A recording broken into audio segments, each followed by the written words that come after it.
Assalamualaikum warahmatullahi wabarakatuh.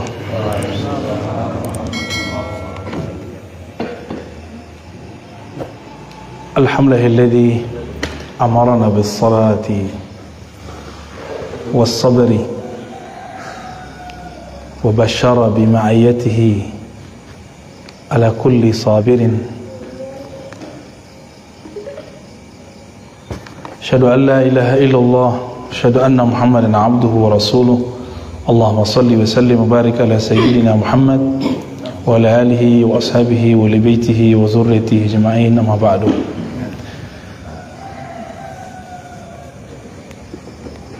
Bapak Ibu jemaah subuh yang berkah Allah, sudah sebulan ya kita masih di bab sabar. Nah, ini pas sekali, ini bulan Rajab, saya menyebutnya Syahrus Sabar, mengenang perjuangan Rasulullah SAW.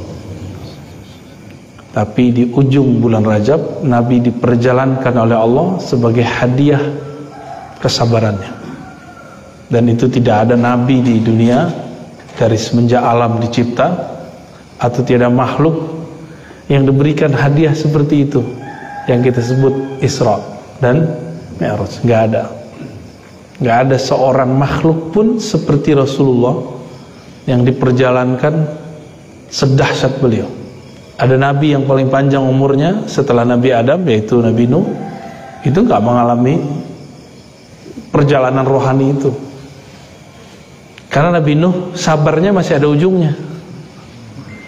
Ya, jadi sabar nggak boleh ada ujung. Kalau kita kan nanya, sabar ada batas nggak? Kalau Allah sabur nggak ada batasnya. Jadi kalau kita kan pengennya ada batasnya. Maka sabar itu terbagi dua, ada sabar nafsiyah, ada sabar ruhiyah. Kalau sabar nafsiyah ada batasnya, sabar jiwa, ego. Selevel Nabi Nuh, sabarnya masih nafsiyah. Sedangkan Nabi Muhammad SAW sabarnya sudah sampai level ruh. Kalau ruh unlimited, inilah yang disebut di Quran, innama yuwaffas sabiruna ajrahum bighairi hisab. Pakai alif lam di situ, as-sabirun, sesungguhnya tanpa hisab Allah balas. Nah, itulah Rasulullah, sayyidus sabirin, penghulu orang-orang sabar, Nabi Muhammad sallallahu alaihi wasallam. Kita masuk ke hadis pertama ya. Ini hadisnya banyak, mungkin ini 3 sesi atau 4 sesi, kita nggak tahu. Jadi ngaji nggak usah buru-buru, sedapatnya aja ya. Bismillahirrahmanirrahim. Mari kita baca surah Al-Fatihah. Semoga Allah membuka hati pikiran kita semua, membukakan hati anak istri kita, tetangga-tetangga kita, sahabat-sahabat kita dimanapun mereka berada. Al-Fatihah. A'udzubillahi bismillahirrahmanirrahim. Ya Shiratal ladzina an'amta 'alaihim waladh dhalin. An Abi Malik Al-Harith ibn Asim Al-Ash'ari qala qala Rasulullah sallallahu alaihi wasallam at-tuhuru syatrul iman. Ya, dari Abu Malik Al-Harith ibn Asim Al-Ash'ari. Ini orang Yaman dari Bani Ash'ari. Ada kawannya juga namanya Abu Musa Al-Ash'ari. Kalau ini Abu Malik Al-Ash'ari. Kalau Abu Musa Al-Ash'ari punya keturunan nanti namanya Abul Hasan Al-Ash'ari, Imam Ahlus Sunnah. At-tuhur syatrul iman, kata beliau, Nabi bersabda, at-tuhur syatrul iman. Tuhur itu artinya kesucian. Kesucian atau bersuci itu syatrul iman. Syatr itu separuh dari iman. Jadi separuh bab iman itu bab kesucian. Maka kata iman, karena iman itu masuknya ke dalam kolbu, maka tuhur di sini bukan hanya kesucian zahir, tapi juga kesucian batin. Di saat seseorang berwudu, dia tidak hanya mensucikan zahirnya, dia mesti juga mensucikan batinnya. Itu maksudnya ya. Kalau toharah itu yang zahir. Kalau tuhur ada waw di situ, menunjukkan ada sisi dimensi batinnya. Ya. Walhamdulillahi tamla'ul mizan. Pujian kepada Allah memenuhi mizan. Mizan itu timbangan. Jadi kalau kita suka memuji Allah tanpa banyak amal, mizan timbangan kita langsung penuh. Jika Allah begitu, apalagi makhluk, maka jangan pelit berterima kasih kepada manusia. Man lam yashkurin nas lam yashkurillah. Yang tidak berterima kasih kepada manusia, belumlah dia disebut bersyukur kepada Allah. Ya, banyak-banyaklah mengapresiasi orang. Maka alhamdulillah ini boleh disebut orang yang suka memberikan apresiasi, dia akan ditimbang. Di kalangan manusia pun sulit ditimbang seperti apa, apalagi di sisi Allah Subhanahu wa taala. Assalamualaikum. Ya, marhaban, marhaban. Jadi kalau kita baca alhamdulillah, maknanya bukan segala puji, itu terjemah. Jadi kalau mau mengatakan alhamdulillah, maka maknai terima kasih ya Allah. Itu makna alhamdulillah, ya. Jadi Bapak kan baca 3-3 tuh pada sholat. Jangan segala puji itu terlalu biasa. Itu terjemahan, translate. Dimaknai terima kasih ya Allah, itu alhamdulillah. Kalau kita bilang terima kasih, rasanya lebih dahsyat daripada sekedar mengatakan segala puji, ya. Segala puji itu bahasa tahun 1600-an. Ya. Tahun itu awal-awal penerjemahan Al-Quran dari bahasa Arab ke bahasa Melayu lama, diprakarsai oleh imam-imam kita di Aceh dulu, mulai dari Hamzah Fansuri, Syamsuddin Sumatrai, lalu kemudian muncullah Syekh Abdul Rauf Singkol. Beliau nulis kitab Tarjumanul Mustafid. Emang begitu terjemahannya, tapi yang paham bahasa begitu kan zaman dulu.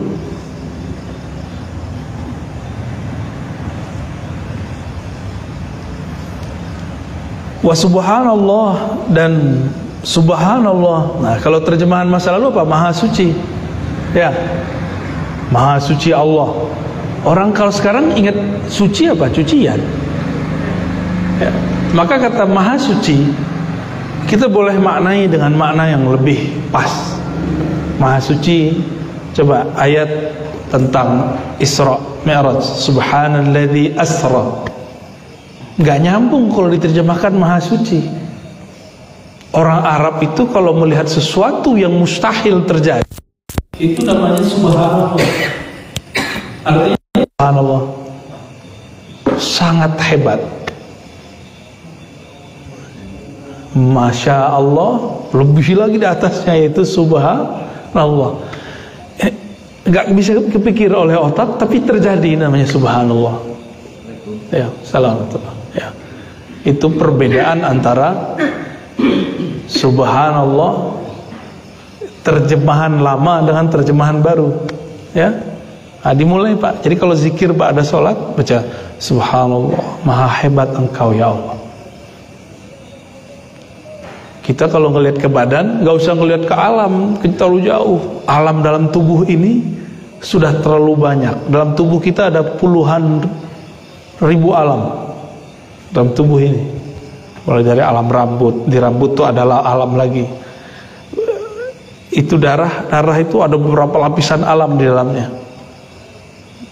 Banyak sekali, dan itu maka kita katakan subhanallah.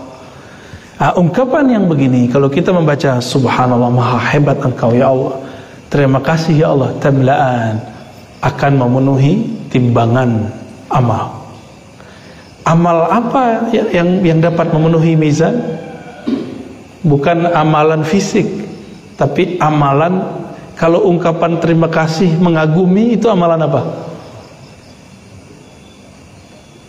Itu yang berterima kasih lisan atau qalbu?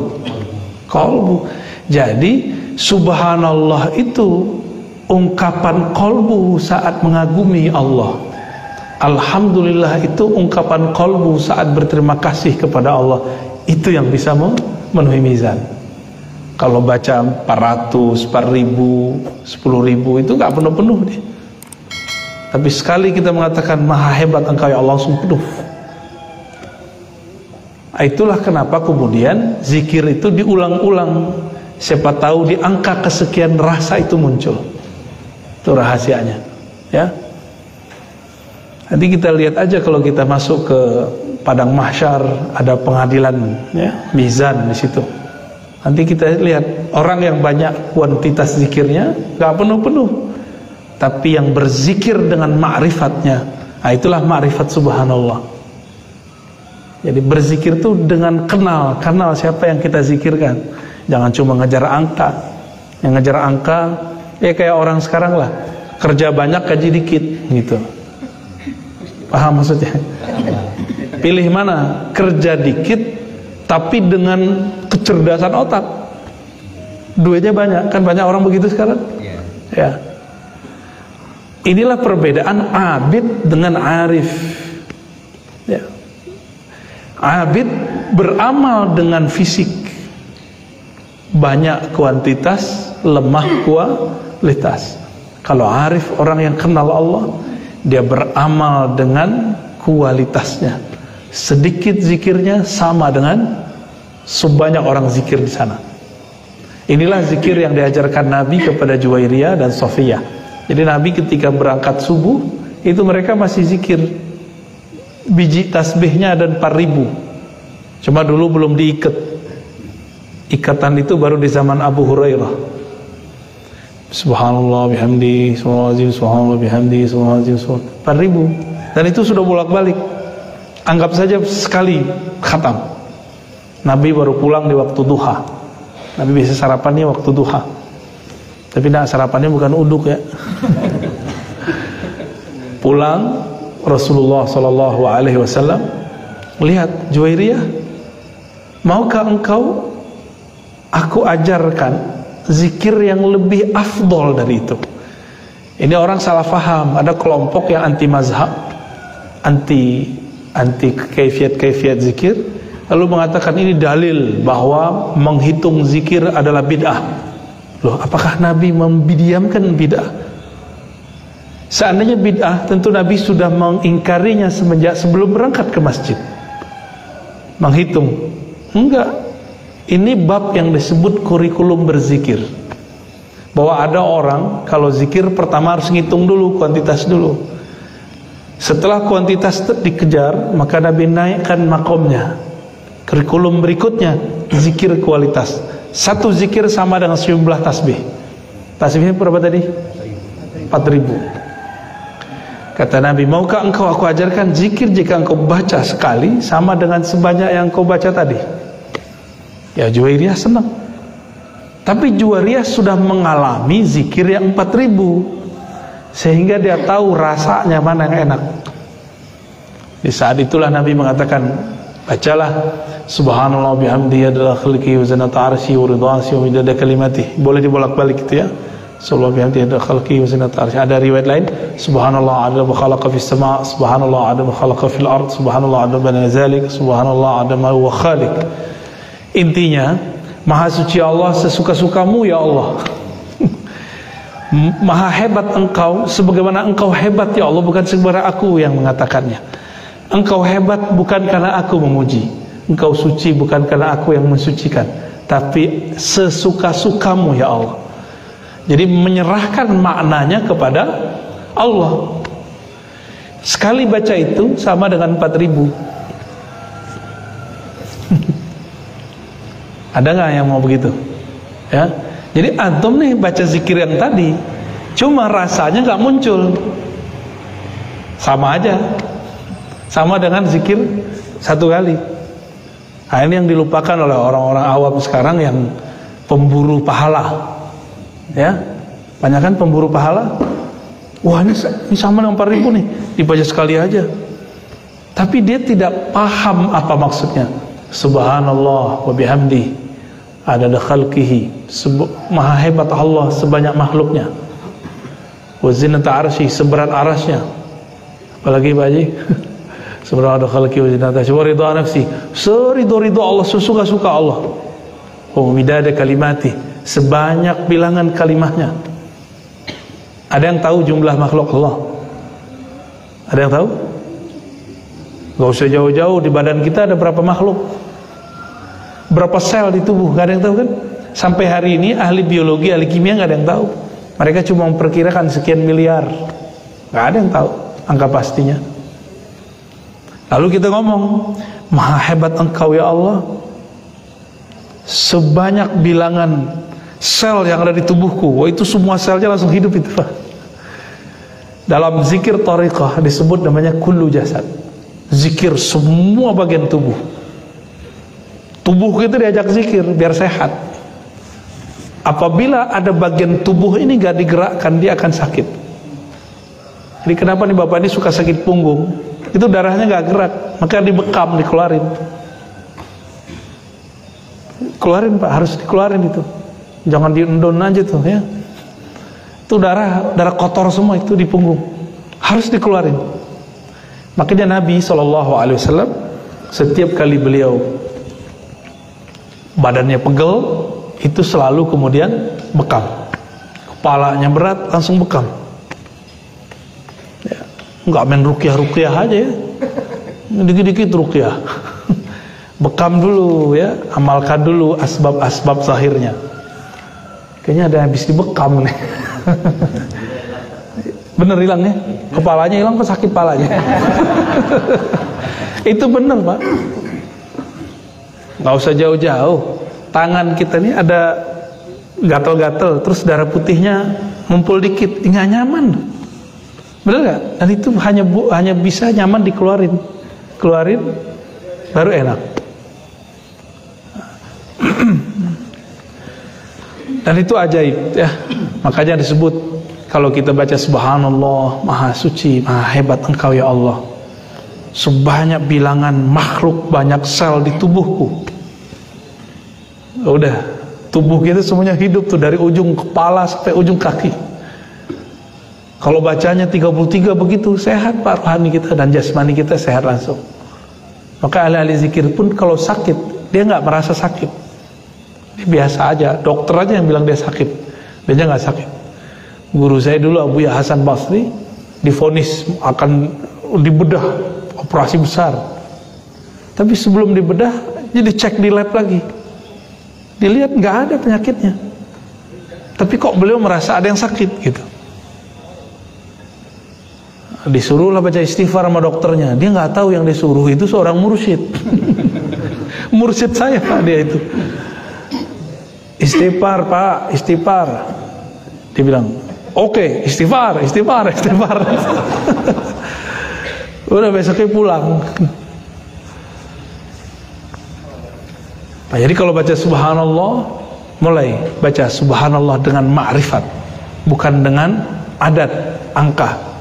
Adat bahasa Arab pakai dal, angka. Nggak pakai angka lagi kalau bisa. Angka itu cuma kurikulum aja.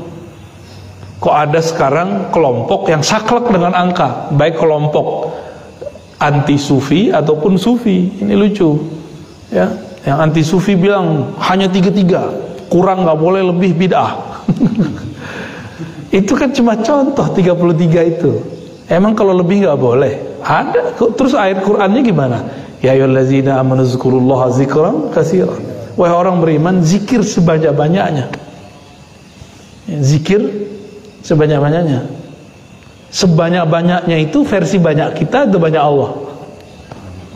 Nah, maksudnya banyak versi Allah ya. Udah segini umur Pak masih nggak ngerti juga ma'rifatullah, kan aneh. Masa harus anak muda yang ngajarin? Ya, harus mulai berzikir dengan ma'rifatullah. Kita pakai angka-angka sombong nanti. Apalagi aku nyebut-nyebut umur, sombong ntar. Lu belum lahir gue udah zikir. Ntar kalau dibalikin kayak seperti hadis Juwairiyah gimana? Ya, betul ente zikir, tapi pakai angka, nggak pakai ma'rifat. Nih, lewat kita sudah. Nah, di akhir zaman ini kan ujian kita banyak. Ujian kita pakai handphone, smartphone. Kayaknya kita ini sok sibuk, apa sibuk beneran saya nggak tahu. Ya, maka nggak ada caranya kecuali mengaktifkan zikir dengan ma'rifat. Yang dulu sudah Nabi kasih clue-nya, sekarang kita eksplorasi sebanyak-banyaknya. Ya, itu harapan kita sih di akhir zaman ini. Karena umur sudah banyak terbuang untuk hal-hal yang nggak penting. Ya, dulu di zaman Ibnu Athaillah Sakandari beliau nulis kitab Adabus Suluk. Dan beliau sudah kasih clue-nya di zaman itu, smartphone belum ada. Ya, belum ada YouTube. Belum ada yang mengganggu orang untuk suluk. Maka kitab itu saya ajarkan sekarang, puyeng orang, Pak. Aduh, gimana cara ngamalin ini gitu.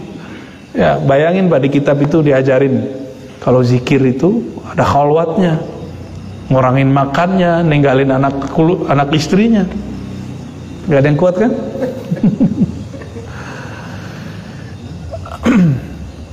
Au tamla ma baina as-samawati wal ardi was-salatu nur. Salat itu cahaya. Nur. Nur itu membuat apa yang ada di sekitar cahaya terlihat. Makanya ayatnya wasta'inu bis-sabri was-shalah. Kalau minta tolong dengan sabar dan salat. Gak cukup dengan sabar, mesti ada salat. Karena kalau kita salat, nanti akan ada pijar dalam kolbu. Allah tumbuhkan, Allah hidupkan, Allah nyalakan. Dengan nyalanya hati, kita jadi tahu masalahnya seperti apa. Jadi orang-orang yang tidak menghadapi persoalannya bis-shalah, dengan salat, dia nggak tahu persoalannya sebenarnya seperti apa. Nah, maka kita doakan supaya orang-orang yang ngurus negeri ini, dia kalau ada masalah, dia sholat. Ya, dia sholat 2 rakaat, itu bagus. Kita ada masalah apa aja pakai sholat, Pak, coba aja. Masalah mulai salah rumah tangga, sampai kepada anak-anak, pekerjaan. Kalau ada satu niat tertentu, urusan, dibawa sholat. Kenapa dibawa sholat? Kalau kita punya masalah, kepalanya nggak ditundukkan, itu nanti ngerasa panik. Dengan ditundukkan kepala, energi kita kemudian full kembali, kita bisa melihat masalah itu secara utuh. Ya, harusnya panik nggak jadi panik. Was-shadaqatu burhan. Sedekah itu burhan. Apa arti burhan? Burhan itu argumentasi atau bukti. Maka sedekah itu adalah bukti kalau orang ini benar nggak cinta harta. Yakin nggak yang Allah kasih itu milik dia, bukan milik kita? Yakin nggak? Secara hukum hakikat, rumah, mobil, harta pasangan, harta badan ini bukan milik kita. Lillahi ma fis samawati wal ard. Apa aja yang di muka bumi milik Allah. Badan ini milik Allah. Kalau Allah mau ambil, ambil gitu. Nah, dengan bersedekah, sedekahnya badan sholat duha,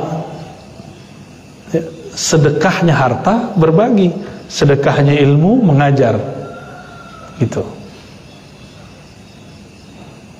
Nah, udah sedekah belum? Hari ini sedekah kita sholat sunat. Nah, udah sholat sunat belum? Nah, maka di malam hari itu ada sholat malam, itu sedekahnya badan. Siang hari ada sholat duha, itu sedekahnya badan. Saya boleh nyebutnya sedekah badaniyah, sedekah fisik, ya.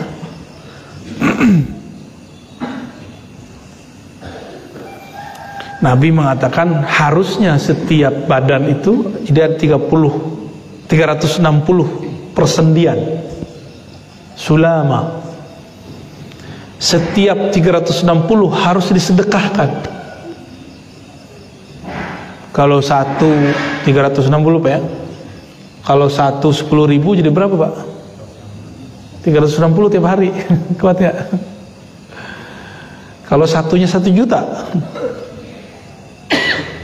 Nanti ketahuannya nanti pas udah sakit-sakitan. Coba kalau sakit-sakitan, yang punya masalah mata, berat. Coba mata kalau dioperasi berapa sekarang? Ngeri Pak angkanya. Telinga, ya. Ada yang gigi, coba gigi, ya kan? Udah kebayang kan? Tuh pilih, bayar pas berobat atau sedekah. Cuma udah telat ya, udah tua baru sedekah. Soalnya sedekahnya dari sekarang. Sedekahnya seharusnya dari sekarang. Nabi mengatakan tabassumuka fi wajhi akhika shadaqah. Kamu senyum di wajah saudaramu sedekah. Ternyata orang barat kasih penelitian. orang yang senyum mukanya, itu terjadi ada olahraga di sini. Nabi nggak pernah melakukan penelitian, tapi Nabi diperjalankan ruhaninya. Jadi Nabi bisa lihat masa depan. Hasil penelitian sekarang Nabi udah tahu semua, ya. Makanya Nabi kasih pengobatan yang inti-inti, selebihnya ikuti versi zaman kita.